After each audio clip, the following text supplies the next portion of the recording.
Sir नमस्कार. लोकांचा कसा प्रतिसाद? लोकांचा प्रचंड मोठा प्रतिसाद आहे. खूप सुंदर उपक्रम हा सुरू झालेला आहे आणि लोकांना अगदी हजारोनी पुस्तकं वेगवेगळ्या वयोगटातली लहान मुलांपासून वयोवृद्ध लोकांपर्यंत वेगवेगळ्या विषयांवरची पुस्तकं घेऊन जात आहेत. लोक म्हणतात की आजकाल तरुण वाचत नाही, तरुण वाचनाकडे नाही, तर काय वाटतं तुम्हाला, याच्यावर तुम्ही काय सांगाल? तरुण वाचत नाही हा भ्रम आहे असं आम्ही म्हणू. आत्ताची तरुणांची जी उत्साह आहे आणि गेल्या आठवड्याभर शाळा कॉलेजमधनं जी मुलं येऊन गेली आहेत आणि त्यांनी प्रचंड खरेदी केलेली आहे आणि वेगवेगळ्या विषयांवरची खरेदी मुलं करत आहेत आणि त्यामुळे वाचन संस्कृती वाढवायला असे महोत्सव हे खूप उपयोगी पडणार आहेत. आणि तुम्हाला काय वेगळे पण वाटलं या महोत्सवामध्ये?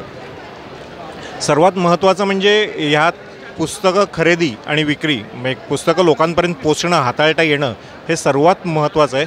खूप सुंदर व्यवस्था केलेली आहे, सर्व चांगल्या प्रकारचं नियोजन झालेलं आहे आणि पुण्याचा जो सांस्कृतिक वारसा होता तो आता ह्यांनी पुन्हा वाचन संस्कृतीला चांगली चालना मिळण्याचं हे चांगलं हे जगभर जसे मोठमोठे पुस्तकांचे महोत्सव होतात तसे महोत्सव आता पुण्यात आपल्या सुरू होत आहेत.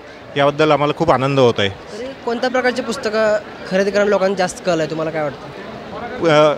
तसं बघायला गेलं तर आता तरुणाई ही सेल्फ हेल्प, नवीन व्यक्तिमत्व विकास करणं किंवा सायन्स मराठीमध्ये पण सायन्सवरची पुस्तकं आता तरुण वाचत आहेत.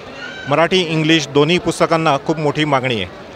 त्याचबरोबर सिनियर लोक जे आहेत त्यांना पण आरोग्यविषयक पुस्तकांना मोठं डिमांड येत आहे. कथांक, कादंबऱ्या, ट्रॅडिशनल लेखक हे जसं त्यांना डिमांड आहे त्याचबरोबर नवीन लेखकांना पण खूप चांगली संधी मिळाली आणि नवीन लेखकांचे डिमांड खूप चांगला आहे. त्याला आमच्या माध्यमातून तुम्ही वाचकांना काय सांगाल, काय आव्हान कराल?